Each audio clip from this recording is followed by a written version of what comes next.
Hello नमस्कार. मी तेजस्विनी. तुम्हा सर्वांचं आपल्या चॅनेलवरती पुन्हा एकदा अगदी मनापासून स्वागत आहे. सर्वांना श्री स्वामी समर्थ. आय होप की तुम्ही सगळेजण मस्त आणि मजेत असाल. स्वामी महाराज तुम्हा सर्वांच्या मनातल्या चांगल्या इच्छा पूर्ण करू देत. तर आजचा हा जो व्हिडिओ आहे तर तो शेवटपर्यंत नक्की कंटिन्यू करा आणि व्हिडिओ तुम्हाला कसा वाटला ते सुद्धा कमेंट करून मला नक्कीच सांगा. आणि जर व्हिडिओ तुम्हाला आवडला असेल तर चॅनेलला लाईक, शेअर आणि सबस्क्राईब करायला मात्र विसरू नका. आणि खाली तुम्हाला एक हाईपचं ऑप्शन दिसेल तर त्याच्यावरती जाऊन सुद्धा तुम्ही एकदा नक्कीच क्लिक करा, जेणेकरून जास्तीत जास्त लोकांपर्यंत आपला हा जो व्हिडिओ आहे तर तो पोहोचण्यास मदत होईल. तर चला आजच्या व्हिडिओला सुरुवात करूयात. तर सुंदर दिवसाची सुंदर अशी सुरुवात झालेली आहे आणि सकाळी लवकर उठून नेहमीप्रमाणे माझी जी काही कामं आहेत तर ती मी आवरायला घेतलेली आहेत. आणि आज सकाळी मी लवकर उठलेले होते आणि मग म्हटलं चला गरम पाणी वगैरे जे आहे तर ते नेहमीप्रमाणे आपलं घेऊयात. आणि तोपर्यंत जीविका सुद्धा आज सकाळी लवकरच उठलेली होती आणि अचानकच ती उठली आणि माझ्या मागे येऊन उभी राहिली. आणि मी तर कामामध्येच होते त्याच्यामुळे मला काही समजलंच नाही. चहा वगैरे जो आहे तर तो म्हटलं ठेवूयात. आणि ती अचानकच अशी मागे वगैरे येऊन उभी राहिली आणि मी अचानकच खूप जास्त घाबरले, कारण की ती कधी एवढ्या सकाळी उठत नाही. आणि अचानकच ती अशी मागे येऊन उभी राहिली, त्यामुळे मी थोडीशी घाबरले. म्हणून मी तुला म्हणत होते तिला की तुझ्यामुळे मी अचानकच घाबरले, कारण की ती कधी सहसा एवढ्या लवकर उठत नाही. आणि मला असं वाटलं की अचानकच कोणी इथे मागे येऊन उभं राहिले, म्हणून मी सुद्धा थोड्या वेळ घाबरले. आणि मग ती खूपच जास्त हसायला लागली की तू कशी घाबरली म्हणून. तर अशी आमची सुंदर दिवसाची सुंदर अशी सुरुवात झालेली होती. आणि आज ती लवकर उठलेली होती त्याच्यामुळे मग बाहेर थोड्या वेळ गेली ती वॉकिंग वगैरे करण्यासाठी, कारण की कंपाऊंडमध्ये लाईट वगैरे लावली की मग थोड्या वेळ ती जे आहे ना तर ते योगा वगैरे करते, कारण की मुलांना स्कूलमध्ये वगैरे शिकवतात. आणि आता तिला सुद्धा सवय झालेली आहे, कारण की स्कूलमध्ये त्यांचं एक जे लेक्चर आहे तर ते त्यासाठीच असतं.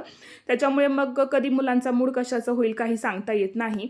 तर सकाळी लवकर उठले होते आणि त्यानंतरनं मग लगेचच एकीकडे दूध गरम करायला ठेवलं आणि त्यानंतरनं मग चहासुद्धा ठेवला.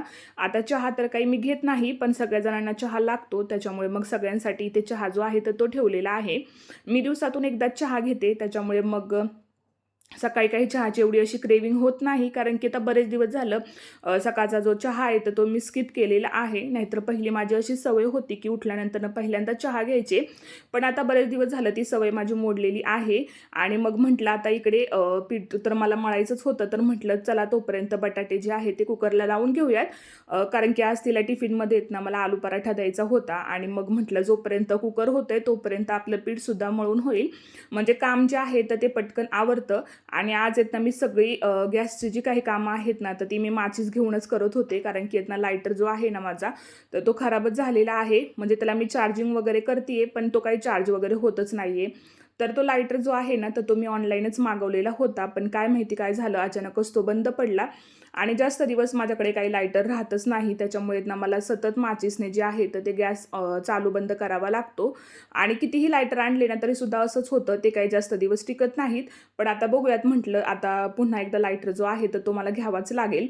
तर आधी पीठ वगैरे मळून घेतलं आणि त्यानंतर लगेच ओटा जो आहे तो सुद्धा क्लीन करून घेतला, कारण की काय होतं ना पीठ मळल्यानंतर थोडंसं पीठ जे आहे तर ते ओट्यावरती सांडलं जातं आपल्याकडून आणि नकळत असं होतंच. तर मग म्हटलं ते सुद्धा क्लीन करून घेऊयात, कारण की ओट्यावरती जर पसारा वगैरे असेल ना तर मग ते काही छान वाटत नाही आणि मग काम काय करायचं तेच काही सुचत नाही. तर त्याच्यामुळे मग म्हटलं ओटा आधी स्वच्छ करून घेऊयात. आणि हे माझं रोजचंच रुटीन आहे, म्हणजे पीठ वगैरे मळल्यानंतर लगेच मी ओटा जो आहे तो पुसून वगैरे घेत असते, कारण की थोडंसं ओट्यावरती जरी धूळ वगैरे असेल ना तरीसुद्धा मला काही काम करायची इच्छाच होत नाही. आणि संध्याकाळी जेवण वगैरे झाले की तरीसुद्धा मी पूर्ण गॅस जो आहे तो क्लीन करून घेते, भांडी वगैरे क्लीन करून घेते, जेणेकरून दुसऱ्या दिवशी सकाळी ज्यावेळेस आपण अंघोळ वगैरे करून फ्रेश होऊन किचनमध्ये येतो ना त्यावेळेस आपल्याला पूर्ण किचन असा स्वच्छ दिसला पाहिजे, जेणेकरून किचनमध्ये काम करण्याची आपली इच्छा झाली पाहिजे. तर आधी जीविकासाठी आलू पराठे बनवलेले होते आणि त्यानंतर मग तिचा टिफिन वगैरे रेडी केला, तिला सुद्धा नाश्ता दिला. ती स्कूलला गेली की त्यानंतर मग इथे मी नाश्त्यामध्ये चकोल्या ज्या आहेत तर त्या बनवायला घेतलेल्या होत्या, कारण की आज सगळ्यांचीच इच्छा झालेली होती की चकोल्या खायच्यात म्हणून. आता जीविकाला काही जास्त आवडत नाहीत आणि मग म्हटलं चला आपल्यासाठीच आपण बनवूयात. तर पहिल्यांदा कुकरला बटाटे वगैरे शिजून घेतले आणि त्यानंतर लगेचच त्यामध्ये डाळ जी आहे तर ती सुद्धा मी शिजायला घातली. आणि मग आता इथे मी फोडणी वगैरे देऊन घेतलेली आहे, पण म्हटलं आधी जीविकाचं आवरून द्यावं. ती गेली की मग हे जे आहे ते करायला घेऊयात. तर आता चपात्यांचं थोडंसं पीठ मी ठेवलेलं होतं, तर मग इथेच चपात्या वगैरे ज्या आहेत तर त्या मी लाटून घेतल्या आणि त्याच्यात ना जसे की आपण कापण्या वगैरे करतो ना दिवाळीला, तर त्याच पद्धतीने याचे शेप जे आहे ते कट करून घ्यायचे आणि मग ते त्या उकळत्या डाळीमध्ये टाकून द्यायचे. आता आमच्या इथे ना चकुल्या सगळ्यांना खूप आवडतात, फक्त जीविका आणि तिच्या आजोबांनाच आवडत नाहीत, कारण की ते दोघं काही खात नाहीत. पण आम्हाला तिघांना मात्र आवडतं आणि यांचं तर खूप जास्त फेवरेट आहे, त्यांना खूप जास्त आवडतात चकुल्या. तर त्याच्यामुळे मग म्हटलं चला आज आपण बनवूयात. तर आधी काही मला एवढं काही हे आवडत नव्हतं आणि हा पदार्थ कसा बनतो हे सुद्धा मला माहिती नव्हतं. पण मग इकडे आल्यानंतर आमच्या आई करायच्या, तर त्यांचं पाहूनच मग मी चकुल्या ज्या आहेत त्या बनवायला शिकले आणि माझ्याकडून सुद्धा त्या अगदी परफेक्ट होतात आणि तितक्या जास्त त्या टेस्टी सुद्धा लागतात. आता सकाळी नाश्त्यामध्ये रोज मग चहा चपाती असते किंवा मग भाजी चपाती वगैरे असते, तर मग कधीतरी काहीतरी असं वेगळं केलं ना तर सगळे आवडीने खातात. आणि मग म्हटलं आता चला सगळ्यांसाठी आज चकुल्याच बनवूयात. आता जीविकाचं तर सगळं रेडी झालेलं होतं टिफिनचं, मग आमच्या नाश्त्याची वेळ होती तर मग आमच्यासाठी चकुल्या बनवल्या. आता जीविकाचे आजोबा आले की मग त्यांच्यासाठी एक भाकर जी आहे ती बनवून ठेवावी लागते. थोडीशी भाजी आणि भाकरी असली तरी सुद्धा त्यांना चालतं, पण त्यांना काही हे आवडत नाही. त्याच्यामुळे मग ते आले की मग तेव्हाच मी भाकरी वगैरे ज्या आहेत तर त्या बनवायला घेते. आता प्रत्येकाच्या आवडीनिवडी आहेत ना घरात वेगळ्या असतात, त्याच्यामुळे त्यानुसार सगळं जे आहे ते बनवावं लागतं. आणि सगळं वेळेचं नियोजन व्यवस्थित असलं ना तर सगळ्या गोष्टी ज्या आहेत ना त्या अगदी परफेक्ट होतात. आणि कमी वेळेमध्ये माझं सकाळचं जेवढं काही काम आहे ना ते मी आवरून घेते आणि त्याच्यासोबतच सगळ्यांच्या आवडीनुसार सगळं जे आहे ते माझ्याकडून बनवलं सुद्धा जातं. कारण की कसं एकदा वेळेचं नियोजन व्यवस्थित असलं पाहिजेत, कामं आपली परफेक्ट झाली पाहिजेत. आणि सकाळी जर आपलं चिडचिड जर झाली ना तर मग पूर्ण दिवस जो आहे ना तो तसाच जातो. त्याच्यामुळे सकाळी उठल्यानंतर नेहमी आपण फ्रेश राहिलं पाहिजेत, आनंदी राहिलं पाहिजेत. म्हणजे दिवसाची सुरुवात झाली ना की कामाचा काही आपल्याला जास्त लोड येत नाही आणि कामं केल्यासारखी सुद्धा वाटत नाहीत आणि सकाळची सगळी कामं जी आहेत ना तर ती अगदी परफेक्ट होतात असं मला वाटतं. त्याच्यामुळे ना प्रत्येक गृहिणीने ना आपल्या कामाचं व्यवस्थित असं नियोजन केलं पाहिजेत, व्यवस्थित असं टाइम टेबलच सेट केलं पाहिजे, जेणेकरून ना आपली सगळी कामं व्यवस्थित तर होतातच, पण त्याच्याबरोबरच ना आपली सुद्धा चिडचिड जी आहे तर ती कमी होते. आता सकाळची कामांची धावपळ इतकी असते ना की थोडीफार तर आपली चिडचिड ही होणारच असते, कारण की मुलांचं आवरायचं, स्वयंपाक वगैरे बनवायचं हे सगळं जे आहे ना तर ते होतंच. पण त्याच्याबरोबर आपल्या कामाचं जर नियोजन वगैरे असेल ना तर सगळं जे आहे ना सकाळी उठल्यानंतर काम वगैरे करायचं तर ते अगदी परफेक्ट असं होतं असं मला वाटतं. म्हणजे उद्या आपल्याला कोणती भाजी टिफिनसाठी द्यायची आहे किंवा उद्या आपल्याला काय बनवायचं हे जर सगळं आपण व्यवस्थित अगदी ठरवलं ना तर मग आपली धावपळ जी आहे ना ती थोडीशी कमी होते आणि जी आपली एक्स्ट्राची चिडचिड होते ना तर ती मला असं वाटतं की कमी प्रमाणात होते. त्याच्यामुळे सगळं जे आहे ते घरातील अगदी कामं वगैरे आपली व्यवस्थित होतात. तर आज ना चकुल्यांचा जो नाश्ता होता ना तर तो खूप जास्त हेवी झालेला होता आणि मग म्हटलं चला आता नाश्ता वगैरे केलाय तर आपली एक्स्ट्राची कामं आहेत तर ती करून घेऊयात. आता बेडशीट वगैरे मला चेंज करायची होती तर मग ती सुद्धा चेंज करून घेतली आणि जेव्हापासून मशीन आली ना तेव्हापासून आठवड्यातून 2दा का होईना मी बेडशीट जी आहे तर ती चेंजच करत असते, कारण की आता सवय झालेली आहे. आणि मग जर ती वॉश करायला नाही टाकली तर मग असं वाटतं की काहीतरी राहिले आपल्याकडून. तर आता सकाळची ही स्वच्छतेची कामं असतात जी की नित्यनेमाने आपल्याला करावीच लागतात, त्याच्यासाठी काही आपल्याला दुसरा पर्याय नसतो. त्याच्यामुळे सकाळचा स्वयंपाक आवरला की हे काम जे आहे तर ते मी करायला घेते. आता स्वयंपाक करताना ना जीविकाच्या टिफिनसाठी आलू पराठा बनवलेला होता, आमच्यासाठी चकोल्या बनवलेल्या होत्या. तर मग लगेचच मी चपात्या वगैरे ज्या आहेत ना तर त्यासुद्धा बनवून घेते, जेणेकरून मग सारखं आपल्याला गॅस पुढे पोलपट लाटणं वगैरे घेऊन बसावं लागत नाही किंवा लगेचच ते मग सारखं तिथे पिठाचा पसारा वगैरे होतो. त्याच्यामुळे हातासरशी जे आहे ना ते मी करून घेत असते. आता तिच्या टिफिनसाठी एखादी भाजी वगैरे जरी बनवली ना तरीसुद्धा मी आमच्यासाठी एक्स्ट्राची भाजी त्यामध्येच बनवून घेते, जेणेकरून सारखं आपल्याला गॅस पुढे भाजी वगैरे जी आहे ती करावी लागत नाही. म्हणजे एका कामाबरोबर आपली सगळी कामं जी आहेत ना ती आवरून घेतात. आता भाजी बनवायला घेतली ना की थोडीशी एक्स्ट्राच बनवते, जेणेकरून मग आम्हाला सुद्धा ती खाता येईल आणि आपली सकाळची जी कामं आहेत ती लवकर आवरली जातील. तर आता इथेच ना दुधाचं जे आहे ना तर ते एक नवीनच गिऱ्हाईक जे आहे तर ते आम्ही चालू केलेलं होतं. तर आता ते किती तारखेला चालू वगैरे केले ते काही मी लिहून ठेवलेलं नव्हतं आणि अचानकच माझ्या लक्षात आलं की कालपासून त्यांना दूध जे आहे ते सुरू केलेलं आहे, कारण की आमच्याकडे गाया आहेत. त्याच्यामुळे मग कुणाला कधी चालू केले हे सगळं लिहून ठेवावं लागतं, जेणेकरून बिल वगैरे करताना आपल्याला ते व्यवस्थित असं पाहता येतं आणि त्यानुसार मग सगळं जे आहे ते काम पुढे आपल्याला चालू ठेवता येतं. तर माझ्या अचानकच लक्षात आलं तर म्हटलं चला आता लक्षात आलंय तर लगेचच आपण ते लिहून ठेवूयात. नाहीतर कामाच्या गोंधळात गृहिणींचं कसं होतं एकदा लक्षातून ते गेलं ना की मग ते काही पटकन लक्षात राहत नाही आणि लगेचच आठवलेलं सुद्धा होतं. तर मग म्हटलं चला ते आधी लिहून घेऊयात आणि मग क्लिनिंगला जे आहे ते सुरुवात तर माझी झालेलीच होती. तर मग आधी ते काम केलं आणि त्यानंतर मग डस्टिंग वगैरे करायला घेतली. तर आता इथे ना बेडमध्ये सुद्धा एक टीव्ही आहे, पण या टीव्हीचा काही उपयोगच होत नाही. म्हणजे इथे कोणी टीव्ही पाहतच नाही. बाहेर जो हॉलमध्ये टीव्ही आहे तर तोच आम्ही पाहत असतो. पण आता कसं लावलेला आहे आणि एक्स्ट्राचा सुद्धा घरामध्ये होता, तर त्याच्यामुळे मग आता तो लावूनच ठेवलेला आहे. पण याला काही आम्ही जास्त वापर वगैरे करतच नाही.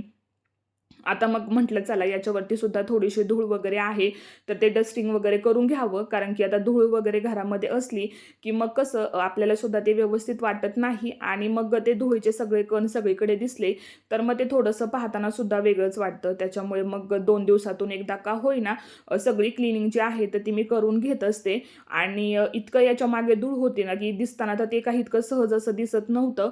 पण ज्यावेळेस मग मी ते साफसफाई वगैरे करायला घेतलं ना, तर त्यावेळेस खूपच जास्त धूळ त्याच्या मागे होती आणि कोणी टीव्ही पाहत नाही, त्याच्यामुळे त्याचा काही जास्त वापर सुद्धा होत नाही आणि तिकडे जास्त फारसं काही लक्ष वगैरे सुद्धा जात नाही. पण म्हटलं चला आता आज माझ्या लक्षात आलेलं होतं, की हे सुद्धा आपल्याला क्लिनिंग करून घ्यायचे.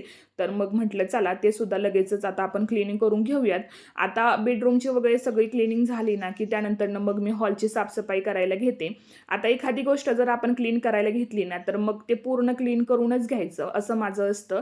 म्हणजे आता जर बेडरूमची साफसफाई करते तर पूर्ण बेडरूम दोन्ही क्लीन करून घ्यायचे, झाडून वगैरे झटकून वगैरे घ्यायचे.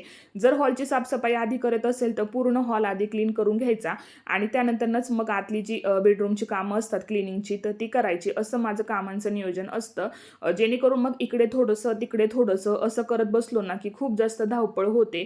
त्याच्यामुळे जेव्हा आपल्याला जमेल ना, जसं जमेल तसं आपण करायचं. आता प्रत्येकाच्या कामाची पद्धत ही वेगवेगळी असते. सगळेजण काही सारखे काम जे आहे ते करू शकत नाहीत. तर प्रत्येकाला माहिती असतं, की आपण किती वेळामध्ये कोणतं काम करू शकतोय आणि एकदा जर का या रुटीनची सवय झाली ना, तर मग आपण व्यवस्थित या रुटीनमध्ये रुळलो जातो आणि अगदी कमी वेळेत झटकीपट आपली सगळी क्लिनिंग जी आहे ना, तर ती होऊन जाते. तर आधी आहेत ना हॉल वगैरे जे आहेत ना, ते सुद्धा मी झाडून वगैरे घेतले. आता देवघर सेपरेट आहे, त्याच्यामुळे मग सकाळची जी देवपूजा असते तर ती आईंकडेच असते. तर त्याच्यामुळे मग त्यांनी सुद्धा देवघर झाडून वगैरे स्वच्छ पुसून वगैरे घेणं हे काम त्यांच्याकडं असतं आणि मग त्यांनी सुद्धा सगळं जे आहे ते देवघर स्वच्छ क्लीन केलेलं होतं. तर मग हॉलच्या जे सोफा वगैरे आहेत तर ते सुद्धा मी सगळे झटकून वगैरे घेत असते. कारण की मग त्याच्यावरती काही सांडलं वगैरे असेल किंवा बसताना बरेचदा असं होतं, की मुलं काही खेळत वगैरे असतात किंवा खात वगैरे असतात, तर थोडंफार त्यांच्याकडून सुद्धा काही तिथे सांडू शकतं. त्याच्यामुळे मग ते सुद्धा मी सगळं झटकून वगैरे घेते. आता बेडशीट चेंज करायची होती मला सोफ्यांवरची, पण ती काही जास्त इतकी खराब नव्हती. मग म्हटलं नको एक्स्ट्राचं काढायला.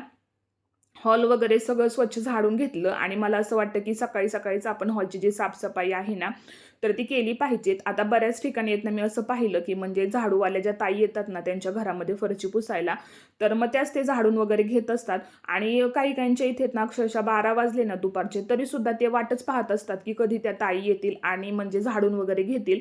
म्हणजे मला कधी-कधी खरंच खूप आश्चर्य वाटतं, की माणूस एखाद्यावरती व्यक्तीवरती किती डिपेंड राहतो. म्हणजे जी कामं आपण स्वतःसुद्धा करू शकतो, त्याच्यासाठी सुद्धा आपण समोरच्यावरती अवलंबून राहतो. आता फरशी वगैरे क्लीन करतायत त्या ताई, म्हणजे हे मला योग्य वाटतं, की आता बरेचदा काहींचे काही फिजिकली प्रॉब्लेम असतात किंवा काहींना काही कामाचा लोड वगैरे असतो, तर त्यावेळेस ते हेल्पर म्हणून ठेवतात आणि मला असं वाटतं, की त्या ताईंना सुद्धा त्याची खूप जास्त मदत होते. कारण की प्रत्येकालाच पैशांची गरज असते.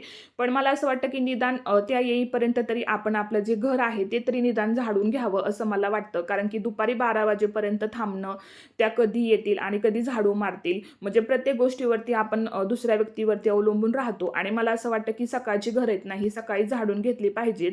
कारण की कसं होतं ना, रात्रभर आपले घर जे आहे ते बंद राहतं. हवासुद्धा बाहेरची काही आतमध्ये येत नाही. त्याच्यामुळे कुबटवास जो आहे तो घरामध्ये राहतो आणि सकाळी असं म्हणतात, की आपल्या घरामध्ये लक्ष्मी जी आहे ती प्रवेश करत असते आणि मग जर आपण आपली घरं झाडली नाही, ती घरं तशीच जर पारोशी ठेवली, तर लक्ष्मी मातासुद्धा आपल्या घरामध्ये काही एंटर करत नाही. त्याच्यामुळे मला असं वाटतं, की प्रत्येकाने सकाळी उठल्यानंतर ना आपलं जे घर घर आहे तर ते सगळं झाडून वगैरे घ्यावं आणि ही सवय आहेत ना मला अगदी लहानपणापासूनच आहे, की सकाळी उठल्यानंतर ना घरातली थोडीशी कामं आवरली, 9-9:30चा टायमिंग झाला तर मी सगळी घरं झाडून घेत असते. आता जीविकाचं स्कूल आहे त्यामुळे मला ते फारसं काही जमत नाही लवकर झाडायला, पण माझा नेहमी प्रयत्न असतो, की सुट्टीच्या दिवशी का होईना सगळी घरं मी लवकर झाडून घेतली पाहिजेत. कारण की आपल्या घरामध्ये लक्ष्मी जर यावी असं जर आपल्याला वाटत असेल, तर आपलं घर नेहमी स्वच्छ, सुंदर आणि प्रसन्न ठेवण्याचं काम हे आपलं आहे. तरच लक्ष्मी माता आपल्या घरामध्ये प्रवेश करते. तर आता पूर्ण घरातली कामं झाली आणि मग म्हटलं किचन जो आहे तर तो सगळ्यात शेवटी मी आता इथे आवरून घेत आहे. आणि किचन आहेत ना मला आज घासून वगैरे घ्यायचा होता. शेगडीसुद्धा मी आज स्वच्छ घासली होती. तर मी कधी आहेत ना पाण्याने शेगडी वगैरे क्लीन करत नाही, पण आज आहेत ना खूपच जास्त तेलकट तेलकट मला दिसत होती. आणि डाळ मी शिजायला टाकलेली होती आणि ती डाळ आहेत ना थोडीशी खाली उतूच गेलेली होती, तर शेगडी आहेत ना थोडीशी खराब होती. मग म्हटलं चला आताच पाण्याने सगळं स्वच्छ करूया, त्याशिवाय काही तेलकटपणा जो आहे तो जाणार नाही. आणि कितीही आपण नॅपकिनने ते क्लीन केलं ना तरी सुद्धा तेलकटाचे डाग थोडे वगैरे दिसतातच. तर असं पाणी वगैरे टाकून क्लीन केलं ना मग ते सगळं व्यवस्थित असं तेलकटाचं जे काही पाणी वगैरे आहे ना ते अगदी पटकन निघतं. त्यामुळे मी आज शेगडी वगैरे स्वच्छ घासून वगैरे घेतली आणि ओटा जो आहे तो सुद्धा स्वच्छ असा क्लीन केला, जेणेकरून गॅस जो आहे ना तर तो अगदी क्लीन दिसेल आणि ओटा सुद्धा आपला छान असा चमकेल. आता मला आहेत ना किचन ओटा क्लीन करायला आहेत ना खूप जास्त आवडतं आणि हे सगळ्यात जास्त माझं आवडीचं काम आहे. सगळं घर क्लीन जरी केलं ना मी तरी सुद्धा मला असं होतं की कधी एकदाचं मी किचन जे आहे ते क्लीन करून ठेवते, कारण की असं स्वच्छ आणि साफसुथरं किचन पाहायला आहेत ना मला खूप जास्त आवडतं. आणि ती सवय सुद्धा आहे, त्याच्यामुळे तिथे जरी थोडंसं जरी खराब वगैरे वाटलं ना ओट्यावरती तरी सुद्धा असं होतं की कधी आपण ते क्लीन करतोय, त्याच्यामुळे सकाळी अगदी न चुकता मी ओटा जो आहे तो क्लीन करून ठेवत असते. ज्याप्रमाणे मी सगळ्या घराची क्लिनिंग करते ना त्याच पद्धतीने किचन क्लीन करणं हा माझा दिवसाचा एक नियमच आहे की सगळी कामं आवरली की आपला जो किचन आहे तो अगदी आपण व्यवस्थित असा टापटीप ठेवायचा, जेणेकरून पाहणाऱ्याला सुद्धा छान वाटलं पाहिजेत आणि किचनमध्ये काम करण्याची आपली सुद्धा इच्छा झाली पाहिजेत. तर अशा पद्धतीने सकाळी सगळी कामं जी आहेत तर ती माझी आवरून झालेली आहेत आणि अगदी कमी वेळेत सगळी कामं जी आहे ना तर ती मी आवरून घेत असते. तर चला आजचा हा जो व्हिडिओ आहे तर तो मी इथे सेंड करते. आय होप की आजचा हा जो व्हिडिओ आहे तो तुम्हाला आवडला असेल. व्हिडिओ आवडला असेल तर चॅनेलला लाईक, शेअर आणि सबस्क्राईब मात्र नक्की करा आणि व्हिडिओला हाईप करायला मात्र विसरू नका. उद्या पुन्हा भेटूयात अशाच एका नवीन व्हिडिओसोबत. तोपर्यंत सर्वांना श्री स्वामी समर्थ.